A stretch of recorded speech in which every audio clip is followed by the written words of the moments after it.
mensajes a las diferentes iglesias, pero hoy, concretamente jueves, no vamos a hablar de una iglesia, sino que vamos a dar un pequeño salto, porque el mensaje a las iglesias lo estoy guardando generalmente para los días domingos. Hemos hablado de la iglesia de Éfeso, cuyo problema era que habían dejado su primer amor, ¿vale? El domingo pasado hablamos de la iglesia, ¿cuál era? Esmirna. ¿Cuál era el problema de la iglesia de Esmirna fundamentalmente? No tenía realmente un problema. Lo que la iglesia iba a ser perseguida, iba a ser tratada, iba a entrar en un tiempo de prueba. Dice, tendréis prueba o persecución por 10 días. Hay números, no todos, cuidado, pero hay algunos números en la Biblia que significan algo más que simplemente un número. Por ejemplo, el número 10. El número 10 en la Biblia siempre es varios. En vez de utilizar la palabra varios, se emplea el número 10. Si vais a tener varios días o varios meses o varios años de prueba. Entonces el número 10 en la Biblia es varios. Así como el 40 es muchos, y así como el 7 o el 70 es el número completo, el número perfecto, pues el número 10 es el número de decir, vais a tener un periodo de tiempo no determinado de pruebas. Eso era lo que necesitaba escuchar la iglesia de Esmirna, una iglesia que estaba en un lugar estratégico, en un lugar importante. El próximo domingo, Dios mediante, estudiaremos una iglesia que llevo toda la semana leyendo y es muy interesante, es la iglesia de Pérgamo. De ahí viene la palabra pergamino, los pergaminos vienen de Pérgamo. Y es una iglesia muy interesante con otros problemas, otras dificultades, porque las iglesias del Apocalipsis no solamente eran iglesias que en aquel momento lógicamente existían, por eso se les mandaba un mensaje, sino que además las iglesias son representativas de las distintas situaciones por las cuales puede pasar en un momento determinado una iglesia. A lo largo de la vida, desde que conocemos al Señor hasta que vamos a su presencia, no todas las pruebas por las cuales vamos a pasar serán siempre iguales. Pasaremos por todo tipo de dificultades. Santiago dice en la carta que él escribe en el capítulo 1, tened por sumo gozo cuando os halléis en diversas pruebas, diversas pruebas. Y esa expresión diversas pruebas o diferentes pruebas hace referencia a los distintos pelajes de los animales. Hay animales de capa marrón, marrón con blanco y negro, negro y blanco, etcétera. Entonces él habla acerca de que hay diferentes pruebas, pruebas familiares, pruebas físicas, pruebas económicas, en fin. Entonces dice que la actitud, sea cual sea la prueba, sea cual sea la dificultad, es siempre tener gozo. ¿Por qué? Porque cuando se pierde el gozo, y lo vamos a ver en este retiro, en estos días, vamos a hablar un poco de ello, se pierde fortaleza espiritual. Uno dice, fortaleceos en el Señor, dice la Biblia. ¿Y cómo me fortalezco? ¿Dónde compro fortaleza? ¿Cómo puedo ser una persona fuerte en el Señor? Bueno, hay un versículo que dice, ustedes lo conocen, el gozo del Señor es nuestra fortaleza. ¿Qué factor juega el gozo en la vida de una iglesia? Muchísimo.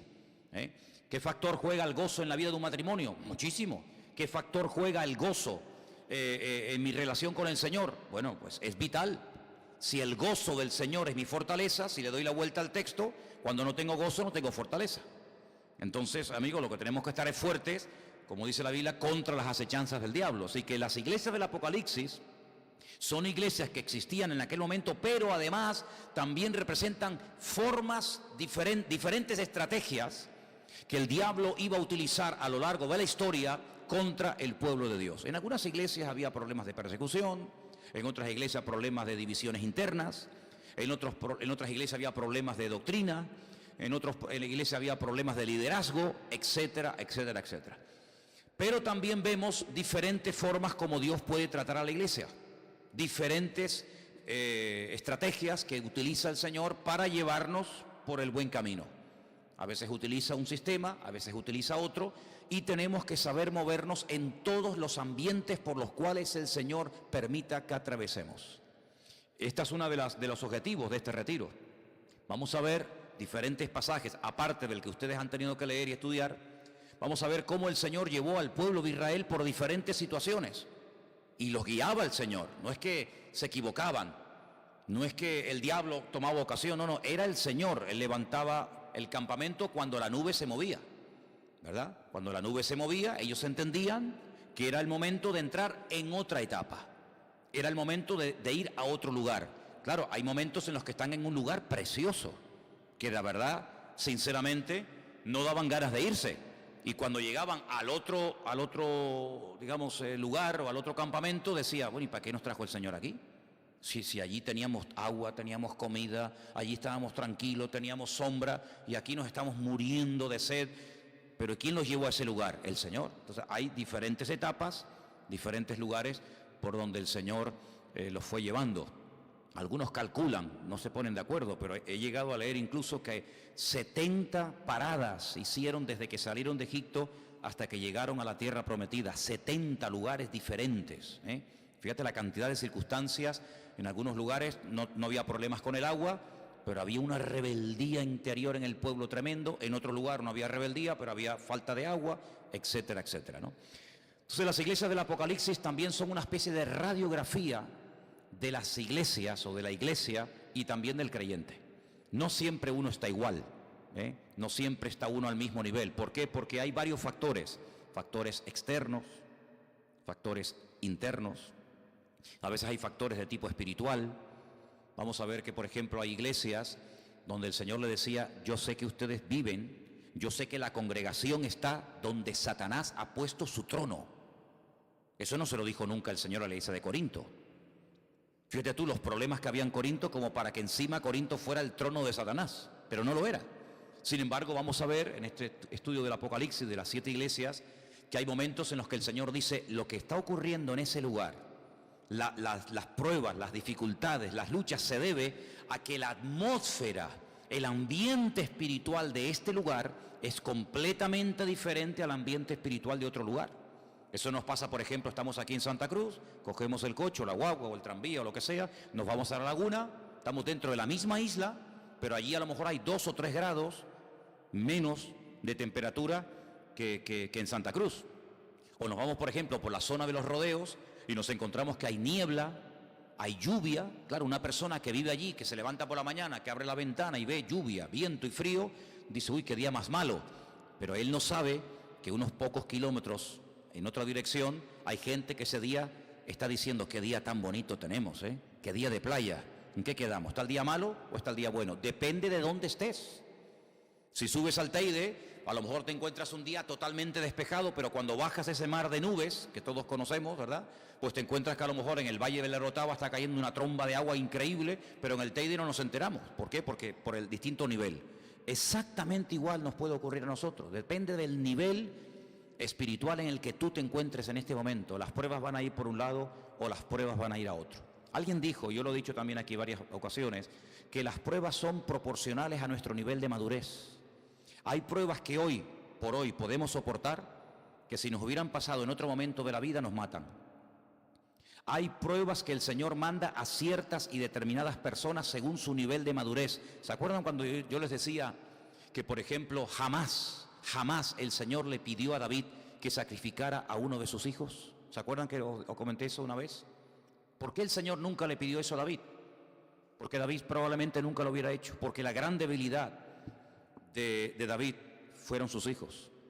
De hecho, era un hombre que ganaba todas las batallas fuera de casa, pero dentro las perdió todas. Sus hijos eran un desastre y jamás se supo poner en su sitio como rey y como padre, y así terminó su familia y sus hijos.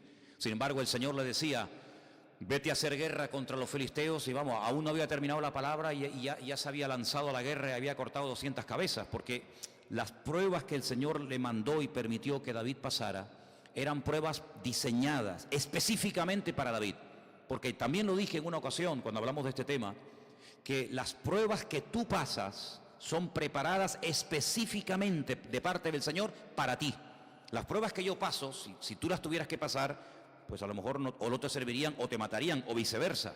Pero mira cómo el Señor le pidió a Abraham, sacrifícame a tu hijo primogénito, al que amas, y lo enfatizó, al que amas, no al que echaste, al que amas. Y Abraham no dudó. Abraham se levantó bien temprano en la mañana y se pegó 3 días caminando prácticamente sin parar, desde Beersheba hasta el monte Moriah, en Jerusalén. Y él no cuestionó a Dios, no dijo, ¿y esta prueba que viene? ¿Y por qué tengo yo que matar a mi hijo? Tú me lo das y ahora me lo quitas, pero si tú no eres así. Si yo salí de Ur de los Caldeos, donde yo vi cómo sacrificaban a seres humanos, y yo dejé esa religión, ese paganismo, y yo sé que tú nunca le has pedido a nadie. Cuando Adán pecó en el jardín del Edén, tú no le dijiste que en cuanto naciera su primer hijo lo matara. Tú siempre has establecido un sistema de animales, pero nunca de seres humanos. Abraham jamás cuestionó al Señor. Pero Abraham nunca tuvo que ir a la guerra, como David. Fue una vez y nada más. Por lo tanto, las pruebas por las cuales pasan las iglesias son pruebas específicamente diseñadas para esas congregaciones, ¿verdad? Y entonces, en el libro de Apocalipsis encontramos cómo el Señor nos va a ayudar a pasar por todo tipo de dificultades. Porque mire, hermano, no importa la iglesia de la cual hablemos. Ahora el domingo, repito, hablaré de la iglesia de Pérgamo. No importa el problema, no importa la situación. En todas las iglesias el Señor revela la situación, descubre el pecado, exhorta y confronta a la congregación con la cruda realidad, pero les da una posibilidad de cambio. Le da la posibilidad de decir, bueno, esto y esto está mal. Esto no va bien. Pero si ustedes corrigen el rumbo, si ustedes se arrepienten, si ustedes vuelven a las primeras obras, si vuelven a la senda antigua, entonces yo les daré del árbol de la vida o tal cual. Es decir, que el Señor pone el dedo en la llaga, dice lo que le está pasando al pueblo, pero al mismo tiempo da la posibilidad de poder cambiar. Y gloria a Dios que nuestro Dios es así. Amén, hermanos. Dios que no viene solamente y dice, oye, que no oras, que no tal, que no sé qué. Sí, bueno, pero ¿y qué hago? Bueno, pues haz esto, esto y esto. Y si lo haces, vendrá la bendición, ¿vale?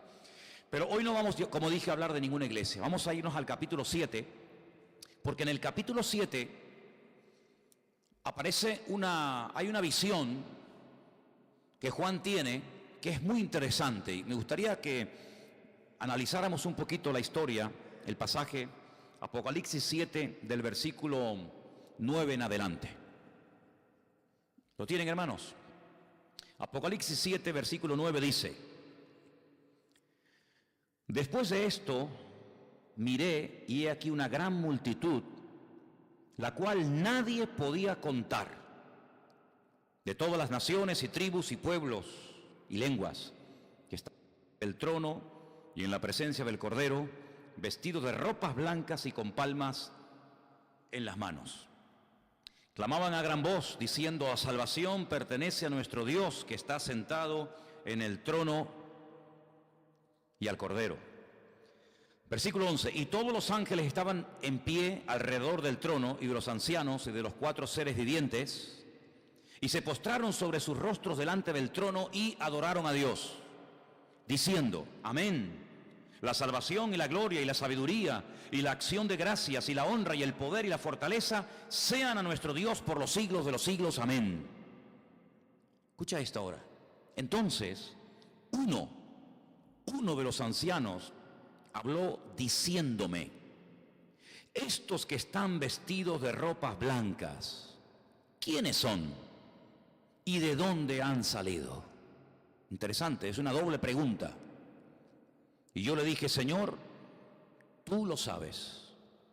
Y él me dijo: estos son los que han salido de la gran tribulación y han lavado sus ropas y las han emblanquecido en la sangre del Cordero. Por eso están delante del trono de Dios y le sirven de día y de noche en su templo. Y el que está sentado sobre el trono extenderá su tabernáculo sobre ellos. Ya no tendrán hambre ni sed, ni el sol no caerá más sobre ellos, ni calor alguno, porque el Cordero que está en medio del trono los pastoreará y los guiará a fuentes de aguas de vida, y Dios enjugará toda lágrima de los ojos de ellos. ¿Cuántos dicen amén?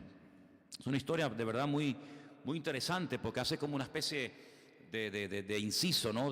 Se abre un paréntesis entre lo que viene contando Juan en los primeros capítulos y lo que va a seguir contando en los posteriores, ¿verdad? Pero fijaros qué interesante, en el versículo 9 aparece la misma frase o las mismas palabras que en el capítulo 7, versículo 1. Échale un vistazo. En el capítulo 7, versículo 1, ¿qué dice? Las 3 primeras palabras: después de esto, después de esto. Y en el versículo 9, después de esto. ¿Qué nos está diciendo aquí la palabra? Que hay un orden. Aquí hay una serie de paradas, una serie de etapas, y entonces lo que tenemos que ver es siempre, cuando dice después de esto, uno dice ¿después de qué? Hay que dar marcha atrás y mirar de dónde venimos para saber dónde estamos y para saber a dónde vamos. Eso es muy importante cuando usted lea la Biblia. Cada día en tu relación con el Señor tienes que preguntarte de dónde vengo yo. Le dijo una vez el profeta Natán al rey David: no te olvides nunca de dónde te sacó el Señor. No siempre fuiste rey, no siempre fuiste tan bendecido y tan próspero. Recuerda de dónde te sacó el Señor. Recuerda tus orígenes, tu infancia, tu juventud. Recuerda siempre que eras el despreciado de los hermanos, el que mándalo a cuidar las ovejas. Recuerda de dónde te tomó el Señor. No eras de un linaje real, ni siquiera era de la familia del rey Saúl. Recuerda de dónde te tomó el Señor, de detrás de las ovejas. Entonces, cuando uno lee el capítulo 7, versículo 1, y uno se encuentra la expresión después de esto, pues si es después, tengo que ver lo que hay antes. Entonces, en mi Biblia le doy la vuelta a la página y me doy cuenta que lo que se está contando antes es el desarrollo de lo que se llama aquí los 7 sellos del Apocalipsis, ¿vale? Entonces el capítulo 6 empieza con una visión donde Juan ve a alguien con un rollo, con un pergamino. No eran libros así como los nuestros, era un rollo lacrado con 7 sellos que no se podía abrir, y esos sellos se van abriendo, y cada vez que se desata un sello ocurre una cosa aquí en la tierra. Ahora pueden entender: lo que desatamos allí se desata aquí, lo que atamos aquí se ata allí. Entonces, cuando se desatan esos sellos, se expresa lo que va a pasar en la tierra a través de un caballo y de una persona que lo monta, pero que van cambiando tanto el jinete como el caballo. Es un caballo que aparece como un caballo blanco, después se convierte en un caballo rojo, después se convierte en un caballo negro y finalmente se convierte en un caballo amarillo. Una de las reglas que dimos el martes sobre la hermenéutica es que cuando una cosa no es real, no existe un caballo amarillo, no existen caballos rojos. Entonces, ¿que me está contando una mentira? No, te está hablando en otro tipo de lenguaje. Es un lenguaje alegórico, un lenguaje metafórico. Entonces tienes que saber el significado de los colores, porque no existe un caballo que va cambiando, parece más que un caballo, un camaleón, ¿no? Y va cambiando de colores, y también va cambiando el aspecto del jinete.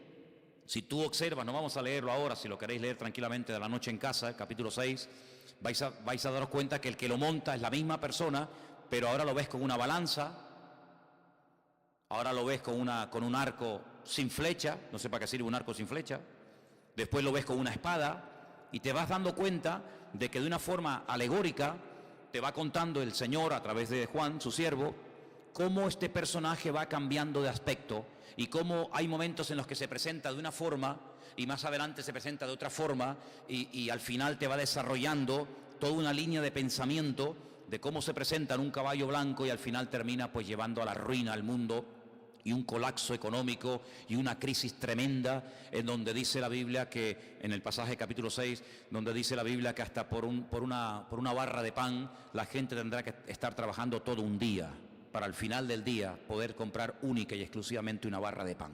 Sí, una hiperinflación alucinante profetizada en la Biblia desde hace 2000 años a través de esta visión, ¿verdad? Entonces vemos que en este capítulo tanto el caballo como el jinete son importantes. Yo lo dije en una ocasión, solamente lo recuerdo una vez más, que cuando vemos en monumentos, y hay muchos, aquí en Tenerife yo ahora mismo no me viene a la cabeza ninguno, pero sé que lo he visto en Venezuela y lo he visto en la península, en muchos lugares, hay estatuas donde aparece una persona montada en un caballo. No sé si en Argentina hay, supongo que sí, ¿no? ¿Recuerdas? ¿Aquí en Tenerife hay? ¿Dónde? Bueno, da igual, dejemos el caballo ahora. Cuando ustedes, por ejemplo, en la plaza de Bolívar, se llama así, la plaza que está ahí enfrente del Palacio Miraflores en Venezuela, ¿no? Ustedes ven a Simón Bolívar montado en un caballo, ¿sí o no? ¿Cómo está el caballo? Bueno, está muerto, a ver si me entiende, ¿no? Pero ¿cómo está? ¿De 4 patas o de 2? ¿Cómo está la estatua de Simón Bolívar? A ver, los venezolanos. Está sobre 2 patas, sobre 2. Pero sin embargo, cuando ustedes, ahora ya no porque ya lo quitaron, y ahora cada día están quitando más, ¿no? Pero en la ciudad de Ferrol del Caudillo, en Galicia, en la ciudad de Ferrol había un caballo enorme y un señor montado encima, pero el caballo estaba sobre 4 patas, estaba como caminando, como trotando, ¿no? No estaba sobre 2, estaba sobre 4. ¿Eso qué significa? Eso tiene una explicación. En arte se dice que cuando el monumento se levanta al jinete, el caballo está sobre 4 patas o caminando.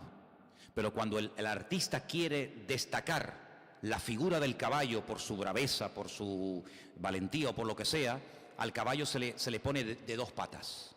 Pero seguramente el caballo de Simón Bolívar tenía que ser un caballo muy importante porque aparece ahí de dos patas. Y entonces en la Biblia, cuando te habla del caballo y del jinete, ambas cosas son importantes. Entonces tienes que darte cuenta qué es lo que te está tratando de decir el Señor a través de ese caballo que va cambiando de colores para poder conocer al jinete que lo está montando. Esa es la forma como se interpreta el libro del Apocalipsis. Es una hermenéutica, son unas reglas diferentes. ¿Por qué? Porque no es lo mismo interpretar un salmo que interpretar, por ejemplo, un lenguaje alegórico, como es el libro del Apocalipsis. Entonces Juan dice en el capítulo 7, después de esto, si yo acabo de ver ahora el comienzo de la gran tribulación, he visto estos caballos, he visto a este personaje, ¿verdad?, que entra en la escena mundial, dice, después de esto, ahora puedo entender a qué se refiere Juan, después de todo esto. Y cuando en el versículo 9 dice, después de esto, ¿después de qué? Pues después de haber visto que entre los caballos y lo que él va a relatar a continuación, en medio, ¿qué hay?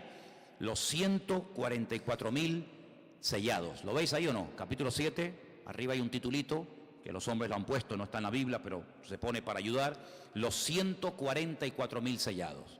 Usted tiene que saber a qué se refiere esto, porque hay una secta, que yo sepa solamente hay una secta que ellos han interpretado y se han apropiado de esta cifra de 144.000 personas, diciendo que son 144.000 miembros de esa secta que son los únicos que podrán estar en la presencia del Señor en la eternidad, y el resto se quedarán aquí en la tierra en lo que ellos llaman el paraíso.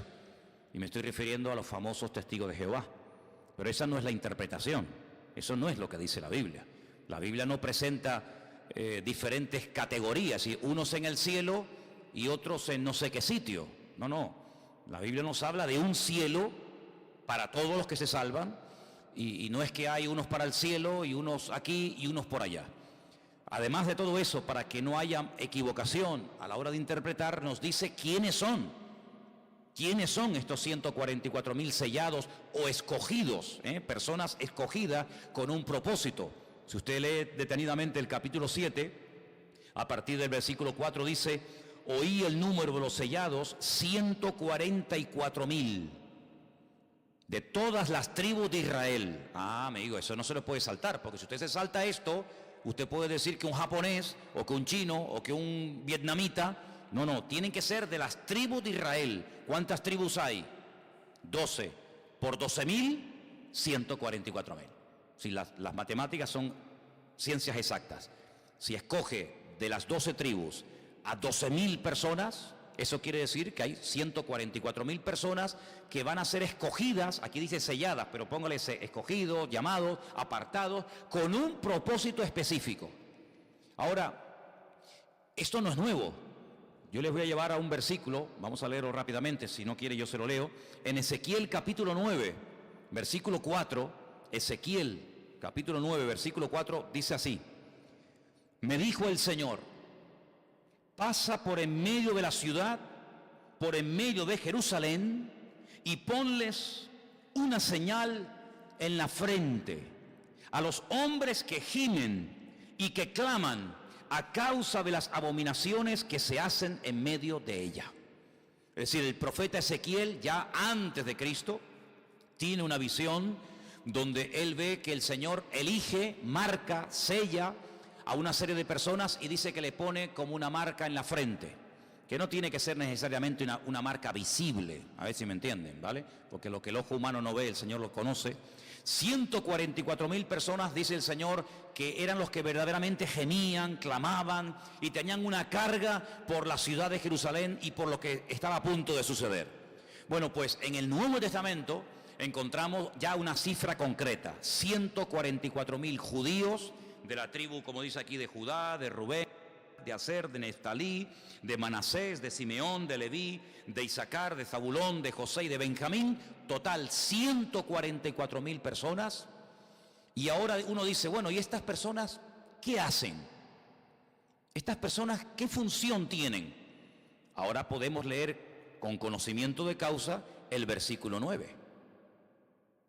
Después de esto, ¿después de qué? Después de haber sellado, después de haber seleccionado y escogido a estos 144.000 predicadores o siervos de Dios, después de esto miré una gran multitud, la cual nadie podía contar. Es decir, que para que esta multitud llegue al conocimiento del Señor, alguien habrá tenido que predicarles previamente. ¿Quiénes? Pues después de esto, es decir, lo que precede a esta historia es el efecto de estas 144.000 personas, permítame la expresión, que ponen el mundo patas arriba.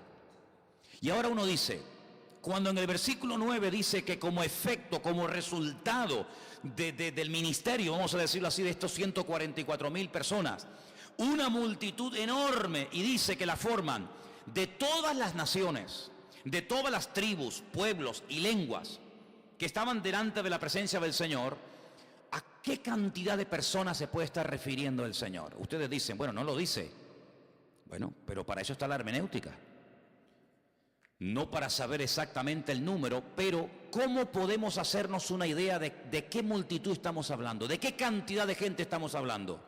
Le voy a dar una clave. Capítulo 9, verso 16.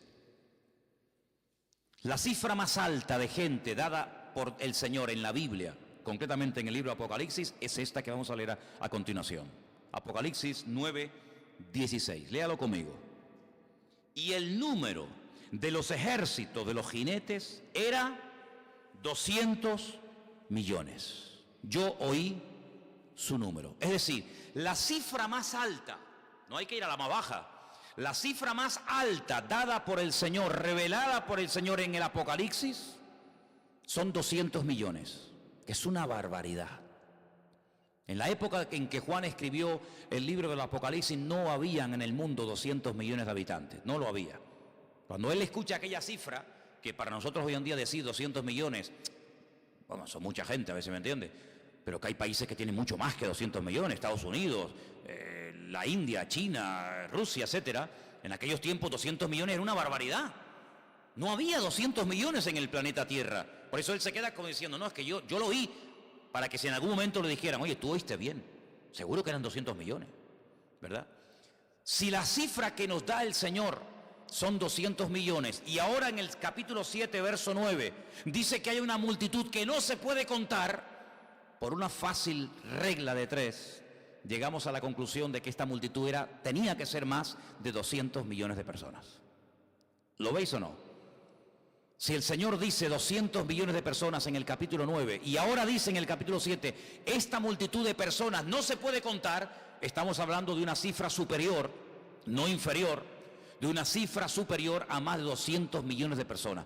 ¿Quiénes forman esta cifra descomunal de gente? Bueno, lo dice aquí, de todas las naciones, de todos los pueblos, de todas las tribus, de todas las lenguas, que estaban delante de la presencia del Señor con ropas blancas y con palmas en las manos. Es decir, esta gente se ha convertido, esta gente ha conocido al Señor a través de la predicación, a través del ministerio del capítulo anterior que nos habla de 144.000 personas que se dedicarán durante los últimos tiempos a predicar y a servir al Señor.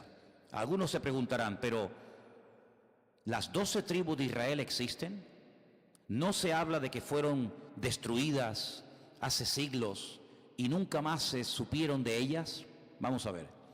Cuando ustedes van a la Biblia, ustedes van a encontrar que en un momento cuando el pueblo de Israel, esas 12 tribus, sus familias, entran a formar parte del pueblo de Israel, ustedes se van a encontrar de que el país con el paso del tiempo entró en una especie de guerra civil. Norte contra sur. Pasó en Estados Unidos. Había una serie de televisión que se llamaba Norte contra Sur o algo así, ¿no? Aquí en España, en el año 36, hubo una guerra de españoles contra españoles, la famosa guerra civil, los rojos contra los ejércitos del generalísimo Franco, ¿verdad? Israel entró en una guerra civil, el norte adoptó el nombre de su padre, de su patriarca, Israel. Y 10 tribus del norte se llamaban las tribus de Israel. Y había 2 tribus, que eran las tribus más al sur, Benjamín y Judá, que adoptaron el nombre de Judá, o el reino del sur.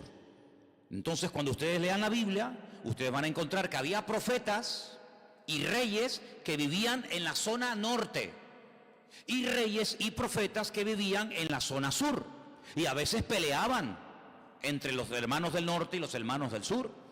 A veces había enemigos que atacaban al sur, que no atacaban al norte, o viceversa. ¿Qué hacían entonces los judíos, las tribus del norte? Si eran del norte y eran enemigos del sur, ¿cómo iban al templo a Jerusalén? Es que no iban. Dice que un rey del norte llamado Jeroboam construyó 2 becerros de oro. No sé si conocéis la historia. Y le dijo a la gente: no tenéis que ir a Jerusalén para nada, estos son nuestros dioses. Quédense aquí, ustedes no tienen que ir a Jerusalén para nada. Estos son los dioses nuestros. Y se produjo una idolatría, una fracción, una tragedia en un país que había sido una piña. Ahora eran 2 países dentro de uno: Israel al norte, Judá al sur. ¿Por qué las 2 tribus del sur son, por así decirlo, no más amadas, pero sí más consideradas? Pues porque fueron fieles a la casa de David. David era de la tribu de Judá, y los benjaminitas y los de Judá dijeron: no, vamos a sacar adelante las cosas del Señor. Si no quieren venir a adorar a Dios al templo de Jerusalén, como dice la ley de Moisés, si se quieren quedar allí adorando a sus dioses, que se queden, pero nosotros vamos a seguir adelante con los sacrificios, con el templo, con las fiestas, etcétera, etcétera. Ahora pueden entender por qué cuando el apóstol Pablo escribe una carta, por ejemplo, a los hermanos a los filipenses, cuando él presenta, digamos, su hoja, su currículum, él dice: yo soy de la tribu de Benjamín. Es decir, los benjaminitas eran gente fiel, gente que se jugaban la vida para que el templo de Jerusalén no cerrara las puertas, ¿vale? ¿Qué pasó con la historia de estas tribus? Las tribus del norte fueron atacadas por el imperio asirio. Los asirios les atacaron, destruyeron absolutamente todo, y nunca más históricamente se supo más de esta gente. Fueron las famosas tribus perdidas de Israel. Las tribus del sur, Benjamín y Judá, aproximadamente unos 100 y pico años después de la destrucción del reino del norte, son atacadas. En este caso por un rey babilonio llamado Nabucodonosor. Les ataca, les prende fuego al templo, los lleva cautivos a muchos de ellos a Babilonia, y a los 70 años regresan no todas, mucha gente no quiso volver. No, después de 70 años había gente que ya no sabía nada de Israel, gente que había nacido en el extranjero. Pero muchos quisieron volver a Jerusalén, restaurar la ciudad, reconstruir el templo, reconstruir las murallas. Toda esta historia está muy bien narrada en el libro de Esdras y de Nehemías, una historia maravillosa de cómo los pioneros vuelven otra vez a levantar de las cenizas el culto al Señor y vuelven a reconstruir la ciudad. Y eso es a los que llaman judíos, no israelitas. Esos son los judíos, los de la tribu de Judá, que volvieron, ¿verdad? Y en colaboración con los hermanos de Benjamín levantaron el país. ¿Qué es lo que ha venido ocurriendo desde hace un tiempo a esta parte? Bueno, el hombre puede ser que no tenga todos los datos, pero al Señor no se le esconde absolutamente nada. Pues han comenzado a aparecer por todas partes del mundo, en lugares donde ni siquiera se pensaba que podía haber población judía, como por ejemplo el Cáucaso, Azerbaiyán y tantas naciones de por ahí, comenzaron a aparecer personas procedentes de la tribu de Zabulón, procedentes de la tribu de Isaacar, procedentes de la tribu de Manasés, etcétera, etcétera. Yo en uno de los viajes que hice a Israel, el día que yo llegué a Israel, salió en la televisión y en los diarios que ese día habían llegado 1.500 personas de la tribu de Manasés. Muchos se habían ido a otros países, venían incluso de China, de Japón, venían de lugares tan distantes como los que acabo de mencionar, porque la Biblia nos enseña que en los últimos tiempos Dios restauraría la unidad nacional. Hay una visión que ustedes la conocen muy bien, que se encuentra en el libro de Ezequiel, el capítulo 37, es la visión de los huesos secos. Conocéis la historia, ¿verdad? Donde Ezequiel dice que vio una visión de un valle lleno de huesos secos en gran manera. Y el Señor le dice, ¿tú crees que estos huesos volverán a la vida? Y Ezequiel se queda, el pobrecito, diciendo, no lo sé, Señor, tú lo sabes. Dice, predícales. Eso es lo que significa profetizar. Predícales, profetízales. Y dice que les predicó. Y dice que comenzaron aquellos huesos a juntarse uno con otro y se ponían de pie. Dice, pero no había espíritu en ellos, eran como esqueletos. Y le dice el Señor, predícales ahora y dile que el espíritu entre en ellos. Y dice que cuando entró el espíritu en ellos se convirtieron en un ejército poderosísimo. Y al final del capítulo 37, el profeta Ezequiel le dice, Señor, ¿y esto qué significa? ¿Esto qué es? Dice, esta es la casa de Israel. Como yo juntaré al norte y al sur y los volveré otra vez a unir, los volveré a su tierra, se levantarán y volverán a estar unidos el palo del norte con el palo del sur.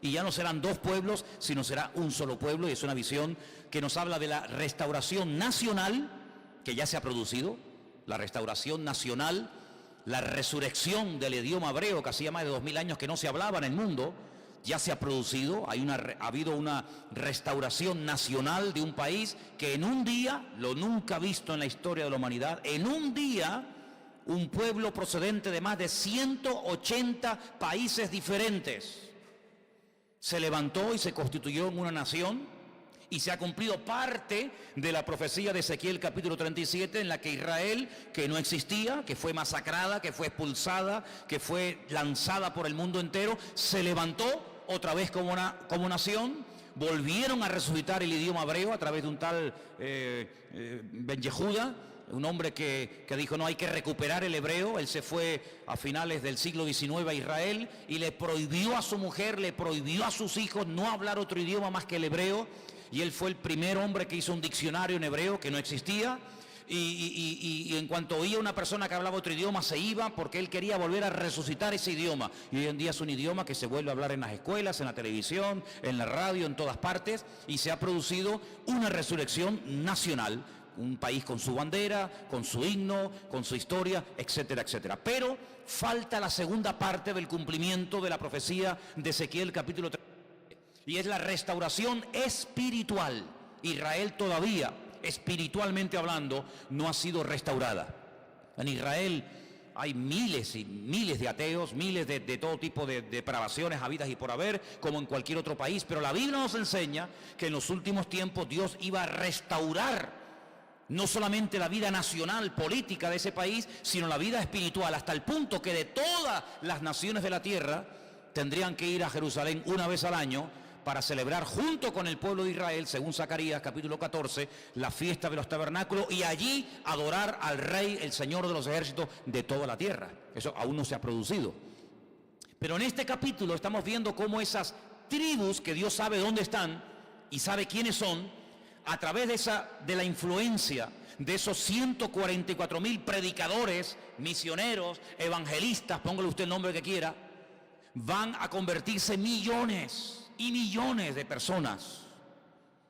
Hermanos, cuando el apóstol Pablo se convirtió, y era uno de la tribu de Benjamín, dice que durante los años que sirvió al Señor, llegó un momento en el que dijo, todo lo he llenado del Evangelio de Jesucristo. No hay lugar donde no haya ido a predicar. Y era uno solo. Imagínense 144,000 judíos con todo el conocimiento de la Torá y con toda la revelación de la gracia de Dios revelada y manifestada en Cristo. Esa gente no hay quien los pare.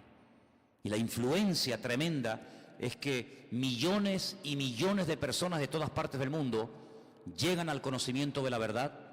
Y cuando el apóstol Juan vio esa multitud, que dice que estaban vestidos con ropas blancas como una señal de santidad, de haber nacido de nuevo, pues resulta un anciano en el versículo 13 y le hace una pregunta.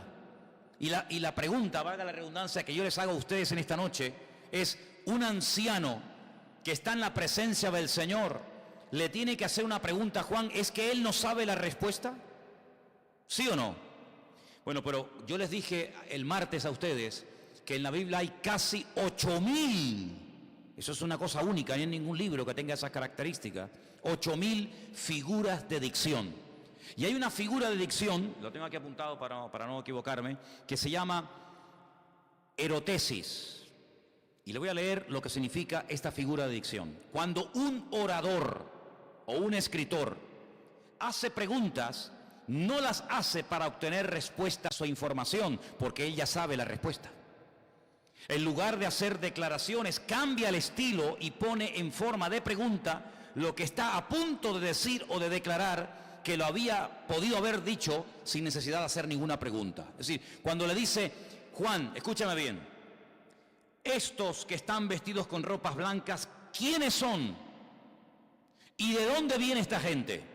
El anciano que le está haciendo esta pregunta, él sabe la respuesta. Y esa figura de hacer una pregunta sabiendo la respuesta se llama la figura de dicción erotosis. Erotosis, ¿no? Erotesis. Y está llena en la Biblia está llena. El primero que la usó, ¿sabéis quién fue? Dios. Adán, ¿dónde estás? ¿Ustedes creen que Dios no sabía dónde estaba Adán? Claro que lo sabía. Adán, ¿has comido del árbol que te prohibí que no comieras? Preguntas que tú dices, pero ¿para qué le preguntas a Adán eso si tú sabes si comió o no comió? Si tú sabes dónde está o tú no sabes dónde está. ¿Acaso habrá algún lugar que se pueda uno esconder de la presencia del Creador? No hay ninguno. Pero esa es una figura literaria muy típica en la Biblia, hacer preguntas. Sé la respuesta, pero antes de darla, quiero ver qué es lo que tú dices, ¿verdad? Entonces, cuando uno oye la palabra ancianos en la Biblia, uno se pregunta y dice, bueno, ¿habrá algún pasaje en la Biblia donde nos diga exactamente el número de este tipo de liderazgo, o como lo llama la Biblia, de ancianos? Sí lo hay. Mire, vamos al capítulo 5, versículo 14. ¿Se dan cuenta cómo, sin salir del Apocalipsis, lo que no tenemos o no entendemos en un capítulo, nos vamos a otro y nos lo dice? Que la Biblia es así. Es un puzzle que uno tiene que saber si tengo que ir para atrás o tengo que ir hacia adelante, pero la Biblia se responde a sí misma. En el capítulo 5, versículo 14, ¿verdad? Dice, los 4 seres vivientes decían amén, y los 24 ancianos, amigo, se postraron sobre sus rostros y adoraron al que vive por los siglos de los siglos. 12 representantes, uno de cada tribu de Israel, y los 12 discípulos o apóstoles del Cordero, total 24. Ahí se dan cuenta, hay una representación de ancianos del pueblo de Israel y los 12 apóstoles, total 24. Bueno, pues no le hacen los 24 una pregunta a Juan, sino como hemos leído, uno de esos 24 le dice a Juan, ¿estos quiénes son? ¿Y de dónde han salido? Y Juan dice aquí, que dice, Señor, y ahora quiero pararme ahí. Fíjate en la Biblia, no sé si aquí lo estáis poniendo los versículos, en el versículo 7:14 del Apocalipsis. Ahí en vuestras Biblias la palabra Señor está con mayúscula o con minúscula. Con mayúscula. Bueno, a veces puede ayudar, y también hay que ser sincero, a veces perjudica el que una palabra en nuestro idioma pueda aparecer en mayúscula o pueda aparecer en minúscula. ¿Por qué puede perjudicar y por qué puede beneficiar? Por la sencilla razón de que eso es una adaptación al idioma español, al castellano, que no es necesario hacer esa diferenciación en el texto original. ¿Por qué? Porque ni en hebreo, escuche bien, ni en hebreo ni en griego aparecen ni mayúsculas, bueno, minúsculas sí, evidentemente, no aparecen palabras en mayúscula. Yo puedo decir Señor Antonio o Señor Jesús, refiriéndome a nuestro Señor. Es la misma palabra, ¿sí o no? Pero en hebreo no hace falta poner Señor con mayúscula para decir, no, espérate, se está refiriendo al Señor, al Creador. En hebreo no hace falta, porque son palabras completamente diferentes. Por lo tanto, según leas tú la palabra, sabes si se está refiriendo al Adonai, al Adoní o al Adón. Sabes a quién se está refiriendo, si es al señor Juan, al señor Pérez o al Señor Creador del universo. Por lo tanto, en este momento, yo les hago una pregunta para que ustedes vean cómo a veces hay algunas cosas que se hicieron en la traducción o en la adaptación del texto original al castellano que en este caso perjudica. Porque le vuelvo a preguntar a usted, ¿quién le está hablando al apóstol Juan? ¿El Señor o quién? Le está preguntando un anciano. ¿Cuántos ancianos hay? 24. Y uno de ellos le dice, Juan, estos que están vestidos de ropas blancas, ¿quiénes son esta gente? ¿Y de dónde han salido? Le está preguntando un anciano. ¿No hubiera sido lo más correcto hablarle en términos, digamos, humanos? ¿Por qué aparece en el versículo 14 la palabra y yo le dije, Señor, y aparece en mayúscula? Está tratando al anciano como si fuera Dios. ¿Os dais cuenta, sí o no? Por lo tanto, en ese momento, en este pasaje, la palabra Señor no puede aparecer en mayúscula jamás, porque está apareciendo en mayúscula, lo que nos da a entender que Juan está tratando a este anciano como si fuera Dios y nada más lejos de la realidad. Entonces, cuando usted va al texto original, cuando usted va, por ejemplo, a una versión del Nuevo Testamento en hebreo, usted no va a encontrar que aquí aparece la palabra Señor, que es la que se utiliza para hablar de Dios, sino es la palabra Señor, que es la que se utiliza para hablar con otro ser humano. ¿Me captan o no? Por lo tanto, a veces uno tiene que decir, bueno, si le está preguntando un anciano algo, ¿cómo él le responde en términos como si estuviera hablando con el Señor? Porque no está hablando con el Señor. Aclarado esto, le dice, tú lo sabes. Se da cuenta que él no tiene respuestas. Y él le dijo, estos son, y ahora viene la respuesta. ¿Te das cuenta cómo él sabía quiénes eran? ¿Te das cuenta cómo él sabía la respuesta antes de hacer la pregunta? Pero te repito, es un género literario, es una figura de dicción que consiste en preguntar algo que yo sé, pero para confrontarte a ti acerca de tu realidad en cuanto al conocimiento. Yo sé quiénes son. Estos son los que han salido de la gran tribulación y además no solamente han logrado salir, sino que han lavado sus ropas y las han emblanquecido en la sangre del Cordero. Esto es totalmente un lenguaje simbólico. Porque usted cuando lava la ropa no la lava en sangre, usted la lava en agua.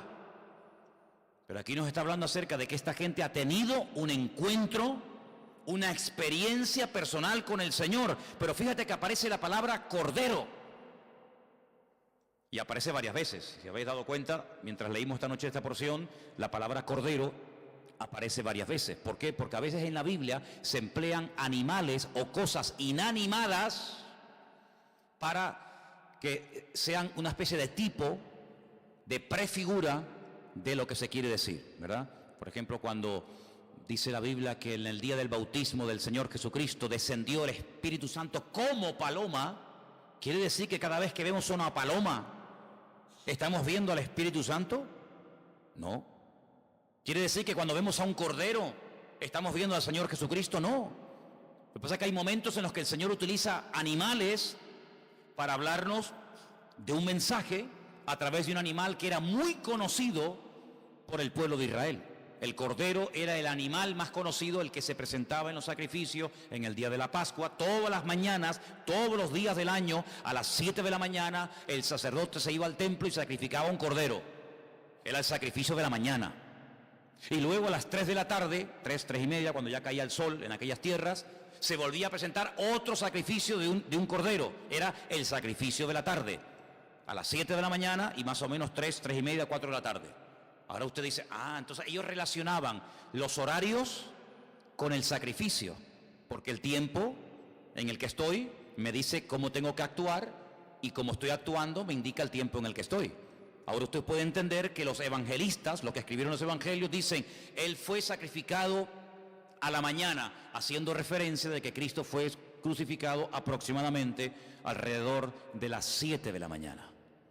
Y aproximadamente como a las 3 y media, 4 de la tarde, el Señor Jesucristo ya había muerto. Y fue cuando se hace un terremoto tremendo, y usted puede ver cómo juegan con números, cómo juegan con animales, cómo juegan con la meteorología, porque en aquel tiempo pues era la forma como se hablaba, ¿no?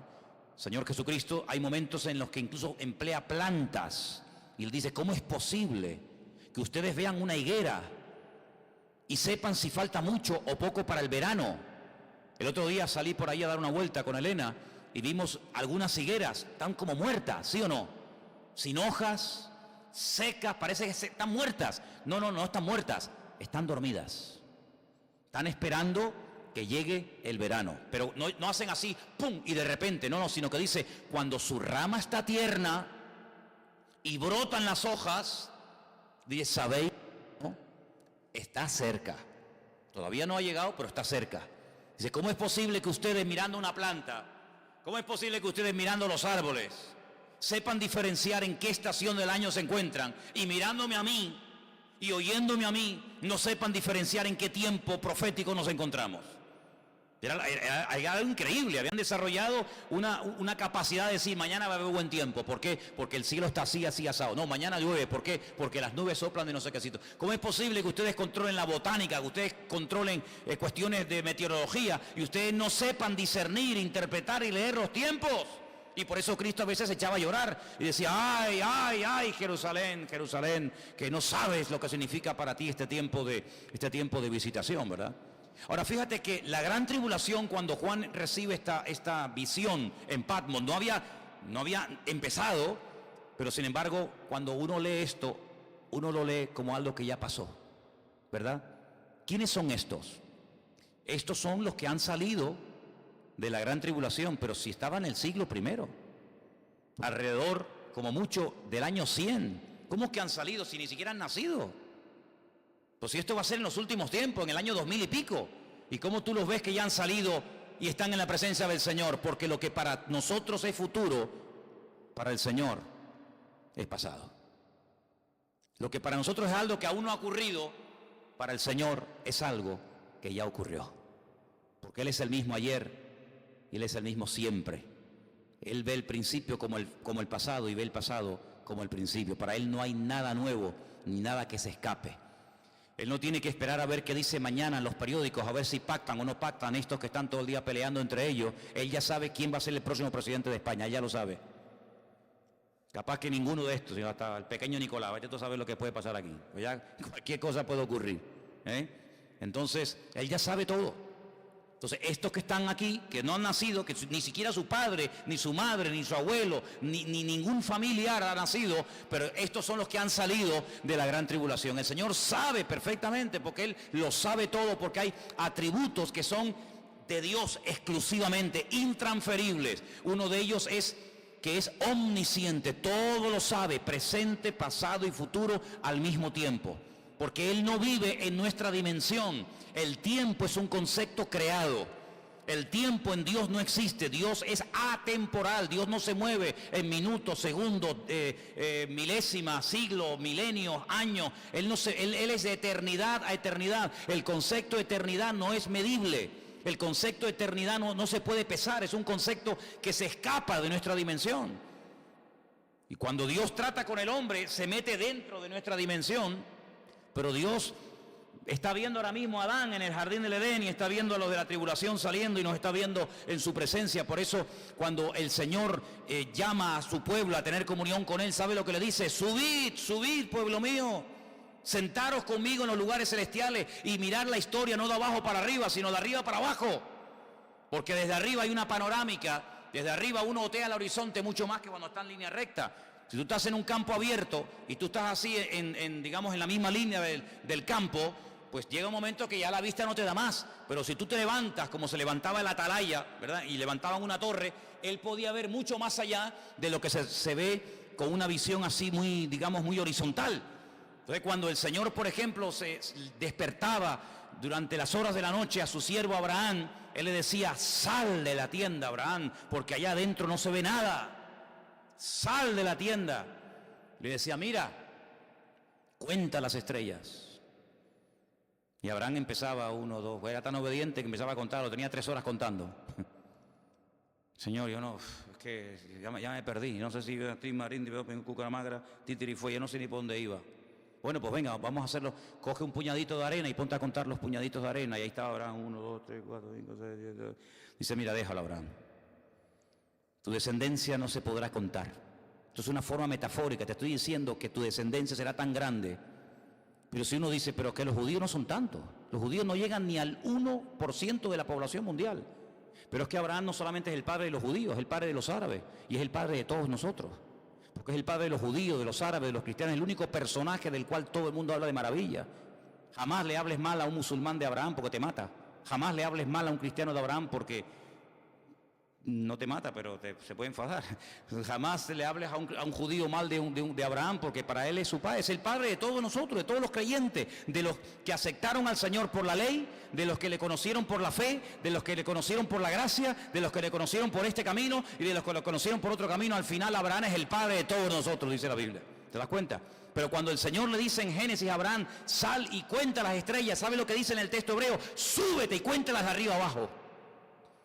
Cuando yo me convertí hace muchos años, uno de los pastores que estaba en la iglesia contó una anécdota, contó algo que a mí se me quedó grabado. Él dijo que él cuando era niño, su madre tenía esas máquinas que yo las he visto en La Gomera. Son esas máquinas que son como telares, que tienes que hacer así, pum, pum, son para eso, ¿no? Telares. Y dice que él de niño se metía debajo, él veía como la madre movía aquella máquina de madera y le daba con los pies. Y dice que él miraba hacia arriba y veía hilos, no veía nada. Pero dice que cuando él salía de debajo y se ponía arriba, él podía ver desde arriba la maravillosa alfombra o telar, el tapiz, ¿no?, que la madre estaba haciendo, y era algo tan bonito desde arriba. Pero si te metías así desde abajo, eran todo hilos, ¿no?, azul, rojo, verde, amarillo, no se veía nada. Dicen que hay en Italia, dicen que hay un palacio, hay un castillo, que cuando entras todas las paredes están llenas de dibujos, pero es como una locura, un desorden total. Pero dicen que en medio de la sala hay como una baldosa donde le dicen a los turistas, venga y póngase aquí, y tú te pones en esa baldosa y haces así, oye, y lo ves todo con una perfección absoluta, pero te sales de la baldosa y no entiendes nada. Por eso muchas veces en la vida hay gente que no está en la baldosa, hay gente que no está en el sitio como tienen que estar y donde tienen que estar, y por eso no entienden nada. Por eso están, como dice la Biblia, como niños fluctuantes, ¿verdad? Ahí arriba, ahí abajo, ahora voy, no, ya no voy más, ahora creo, ahora no creo nada, ahora qué Dios más bueno tengo y que Dios me trata fatal. Sí, hay una lucha interior porque no están en el sitio como tienen que estar. Entonces, ¿qué es lo que hace el Señor? El Señor a Juan lo lleva a propósito a Patmos, a la soledad, pero no para matarlo de pena, sino para que tenga tiempo en tranquilidad para observar las cosas que son y las que serán, y que las escriba y pueda bendecir a toda la cristiandad a lo largo de los tiempos, ¿no? Así que estos 144,000 son personas que se van a dedicar a predicar la palabra de Dios junto con otros dos personajes que Dios mediante también hablaremos de ellos, que el libro de Apocalipsis lo llama los dos testigos, los dos testigos. Pero sin embargo en el Antiguo Testamento, que se habla de ellos, por supuesto, no se le llama testigos, sino se le llama de otra forma. Pero junto con estas personas van a estar predicando en los últimos tiempos. Mira, la Biblia dice que la gente no se va a convertir si no se les predica la palabra. De alguna manera u otra, la gente se convierte cuando se expone a la predicación de la palabra. Dice, ¿cómo creerán si no hay quien les predique? ¿Cómo van a creer en un Dios del cual no han oído hablar? ¿Verdad? Por lo tanto, yo creo que estamos en una época en la que necesitamos más que nunca divulgar nuestra fe. Aquí venimos a fortalecernos, a aprender, a llenarnos, en fin, a estar un tiempo en comunión con otros hermanos, alabando al Señor. Pero donde verdaderamente tú y yo somos útiles es realmente allá afuera. Porque allá afuera, en esa jungla, donde ni siquiera los que deberían de dar ejemplo y ponerse de acuerdo son incapaces de hacerlo, es allá afuera donde tú en tu universidad, en tu colegio, en tu barrio, en tu trabajo, es donde tú tienes que marcar una diferencia y decir, no, mira, perdona, esto y esto. La gente se queda sorprendida, ¿no? Y cada día, si tú oras, te lo puedo asegurar porque a mí me pasa continuamente, ¿no? Y si tú dices, bueno, pero es que yo no conozco a nadie, no tengo amistades, te voy a dar una clave que no falla: cómprate un perro. Cómprate un perro y vete a un parque a pasear. A la semana ya estás hablando con un montón de gente que en tu vida conocías ni le ibas a hablar de nada. Pero, uy, qué bonito el perro, sí, el tuyo, qué raza es y tal. Y ya empieza por la raza y tal, y no sé qué, y jugando la pelota. Ya haces amistad, ya empiezas a hablar. Oye, ¿tú qué te dedicas? ¿Y dónde vives? Y tal. A través de un perro. Por mira, hermano, comprémonos perros todos.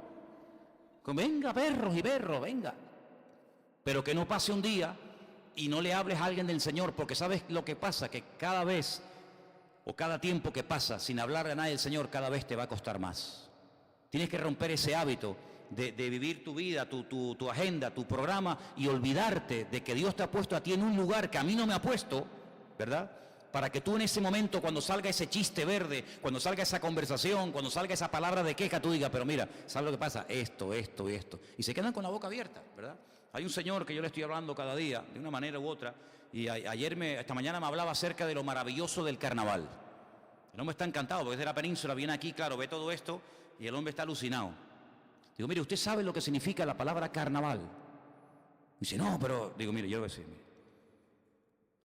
El nombre de las cosas es muy importante conocerlo, porque a veces conociendo el nombre y el significado de una palabra uno puede saber lo que hay detrás de eso. Si yo digo la palabra Ferrari, usted sabe que detrás de esa palabra hay un coche. Así que detrás de cada nombre, detrás de cada marca hay un producto. Carnaval significa culto de carne al dios Baal. ¿Cómo? Culto de carne al dios Baal. ¿Y ese quién es? Baal. Vaya a la Biblia, está por todos lados. Baal Zebú, Baal no sé qué. Baal, la palabra Baal significa Señor. ¿Se da cuenta como cuando yo dije antes Adonai, Adón, Baal? Cuando una señora, cuando una mujer en Israel presenta a su marido, dice, mira, este es mi Baal. Bueno, dice mi Baalí, este es mi Señor. Porque la palabra marido es Baal. Por eso dice que Sara llamaba a Abraham Señor. Y uno dice, oye, qué mujer tan respetuosa. No, no, es que lo llamaba como se dice en hebreo. Este es mi Baalí, este es mi Baal.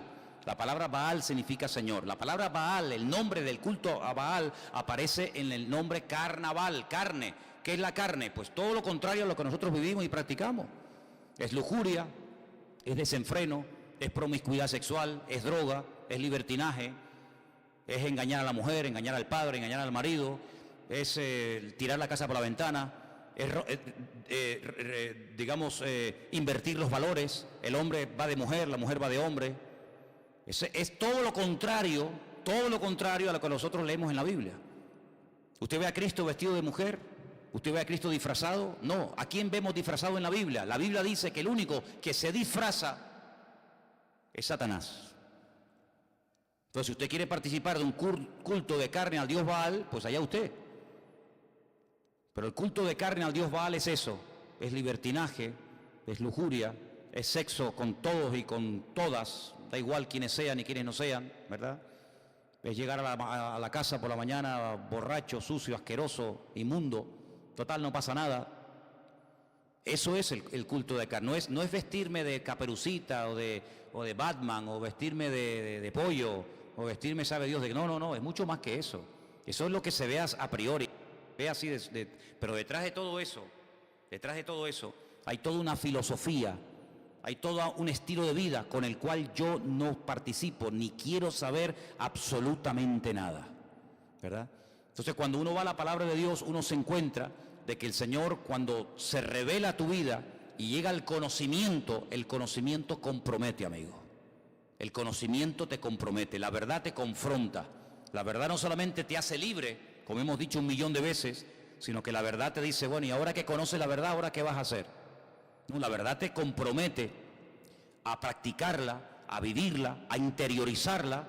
Los valores de la verdad, ¿cuáles son? Pues son de la santidad, el orden, la prudencia, el recato, la educación, etcétera, etcétera, que es todo lo contrario a lo que se practica y a lo que se enseña durante estos días de desenfreno, de carnaval, donde le estamos dando culto, queriendo o sin querer, me da igual, queriendo o sin querer, se le da culto a un Dios que en la Biblia Baal era el Dios de la promiscuidad sexual, el Dios de los sacrificios humanos, el Dios del libertinaje, el Dios del sexo a la máxima potencia, el Dios de todo lo contrario a lo que Dios quería.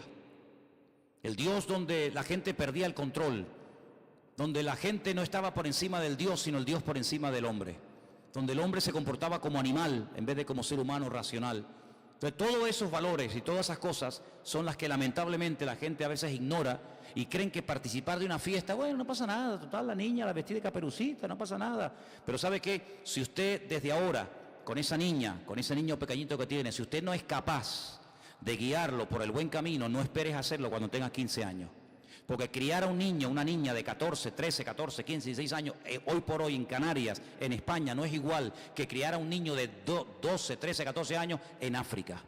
Parece mentira, pero nosotros cuando íbamos a África veíamos allí a los niños de 10, 12 y 15 años con más valores y con más recato y con más educación que muchos de los que aquí dicen que viven en el primer mundo. ¿Por qué? Porque la sociedad en la que vivimos le ofrece un abanico tan grande a nuestros hijos, prácticamente desde chiquititos, que muchos niños ya vienen casi como programados desde la cuna. Usted ve a muchísimos niños hoy en día que usted le quita el móvil, la tablet o le quita el jueguecito y se traumatiza al niño. Tiene que llevarlo al psicólogo porque el niño no sabe ni comer, ni vivir, ni respirar. Entonces cuando usted va a la Biblia y este hombre le dice, ¿esta gente quiénes son, Juan? Dice, estos son los que han salido victoriosos de la gran tribulación, no solamente con vida, sino han salido victoriosos y han lavado sus ropas en la sangre del Cordero. Es decir, esta gente no se ha dejado afectar por el ambiente, sino que ellos han afectado el ambiente, que es muy diferente.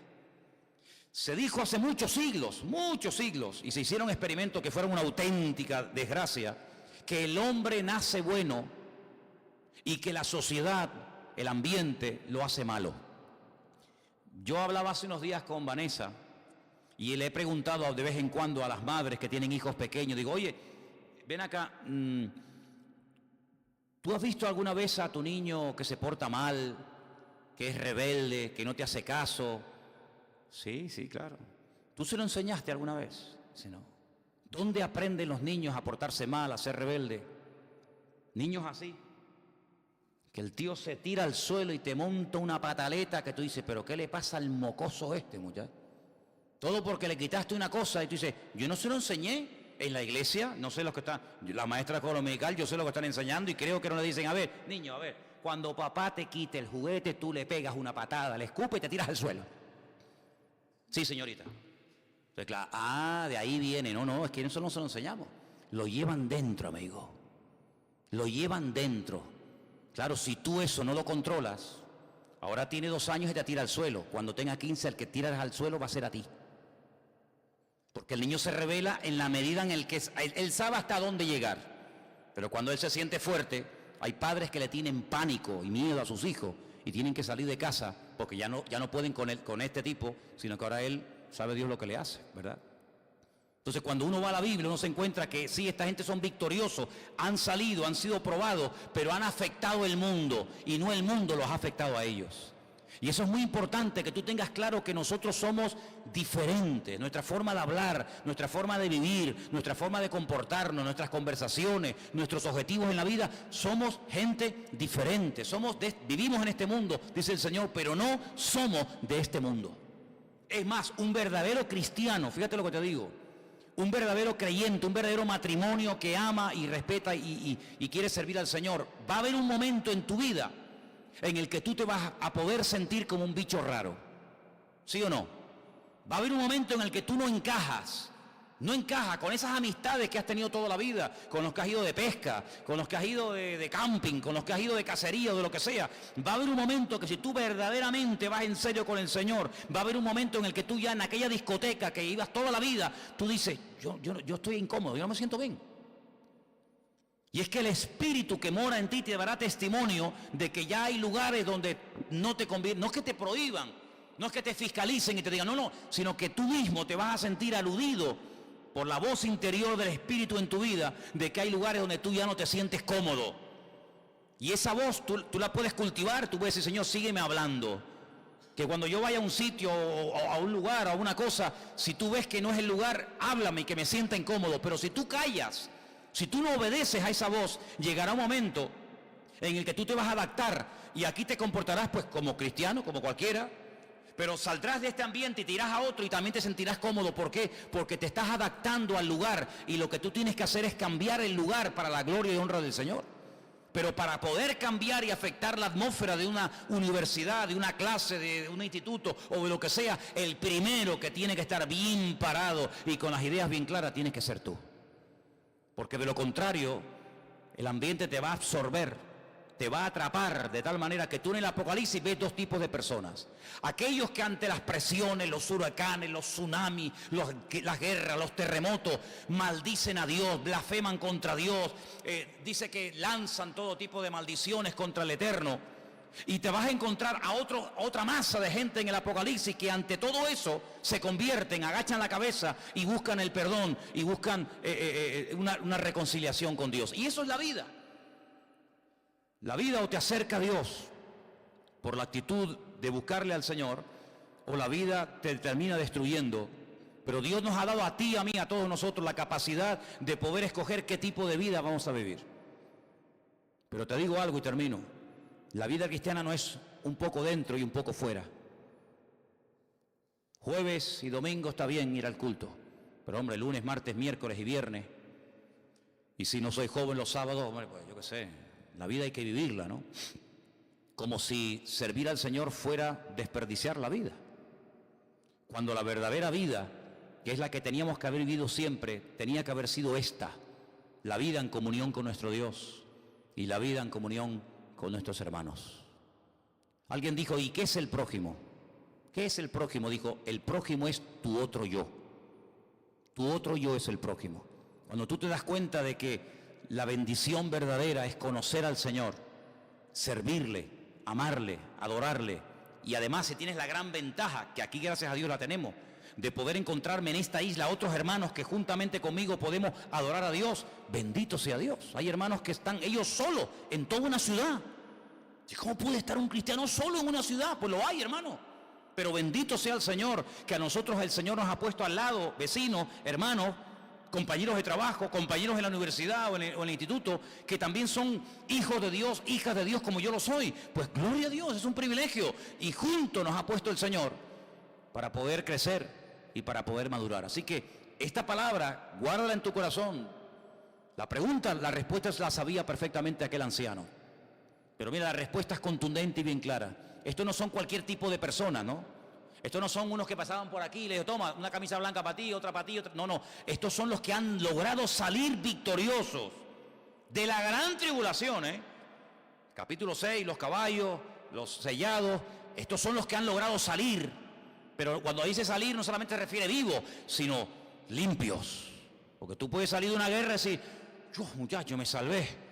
Bombardearon toda la ciudad, murieron 40.000 personas y yo salí vivo, sí, pero vivo, pero no has cambiado. Es que no solamente quedaron vivos, sino vivos, victoriosos y vivos, bendecidos. Cuidado. Porque yo muchas veces digo, cuando tú estás durmiendo, no estás haciendo nada, pero estás vivo. Entonces hay gente que no hace nada, pero están vivos, espiritualmente hablando. Luego, lo importante es salir victorioso de las pruebas y que verdaderamente podamos afectar a la gente y no que la gente nos afecte a nosotros. Y tarde o temprano tú vas a tener que posicionarte. Tarde o temprano te va a decir la maestra de la escuela, oye, la semana que viene el niño va a venir disfrazado, ¿podemos contar con él, sí o no? Tú sabrás, ¿verdad? Tarde o temprano tu amigo te va a decir, pero mira, pero ya no fumas porro, si hemos fumado porro toda la vida. ¿Y qué pasa? ¿Que en esa iglesia te prohíben fumar porro? ¿Y ahora por qué no quieres fumar? Tú tendrás que encontrarte en situaciones particulares donde tú vas a tener que definirte, porque ser cristiano no es solamente venir aquí. Venir aquí, oye, aquí viene mucha gente al rastro y pasan de todo. Ser cristiano es cambiar de vida, pero si ser cristiano es yendo a la discoteca, fumando, disfrazándome, engañando, mintiendo, entonces tú no has entendido nada, querido. Tú no has entendido nada. Ser cristiano es un compromiso, es un cambio, es una vida transformada y cambiada. Estos son los que han salido vivos, limpios, victoriosos de la gran tribulación, y por eso, más adelante en el libro de Apocalipsis, ya lo veremos, dice, por eso estos, a donde va el Señor, ellos van detrás del Señor. El Señor va al monte de Sión, ellos van al monte de Sión. Ellos no se dejan influenciar. No es que hay una guerra allí, me da igual, yo donde está el Señor, allí donde te voy. Y nosotros tenemos que estar donde esté el Señor. Donde no esté el Señor, donde no haría acto de presencia al Señor, a mí no me interesa estar en ninguna parte donde mi Señor no esté. Yo no tengo ningún problema en que usted me observe a las 3 de la mañana, a las 12 de la noche o a las 3 de la tarde. No tenemos que tener ningún problema.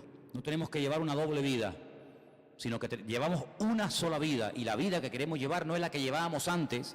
La vida que queremos llevar es la vida de Cristo en nosotros. ¿Cuántos dicen amén? No es fácil, pero no es imposible, con ayuda del Señor. Vamos a orar, hermanos, por favor. Ahí donde está. Se acercan unos días ¿sí? Se acercan unos días y unas fiestas y unas celebraciones que casi rayan lo religioso en Tenerife. Parece que esto es como una religión. Parece como el que no participa de todo esto es tonto, está, no sé. Pero queridos hermanos, tengamos las ideas claras. Como decía el apóstol Pablo, yo sé en quién he creído. Y yo sé que siempre hay un ojo que me ve y un oído que me oye. Y es mi Señor. Que el mundo va por el camino ancho. Es normal, ya lo dice la Biblia. Sin formar parte de la masa. Que decir, yo no voy por ahí. Que el Señor nos ayude. Señor, te damos gracias en esta tarde por este privilegio que tú nos das, Dios mío, de acercarnos a tu palabra, de creer en ti, de poner en práctica lo que tú nos has enseñado. Te ruego, Señor, en el nombre de Jesús, que tú nos ayudes y sobre todo te pedimos por este retiro que vamos a tener, que sea un retiro victorioso, un retiro que traiga renovación y refrigerio a nuestras vidas, que sea un tiempo especial y que podamos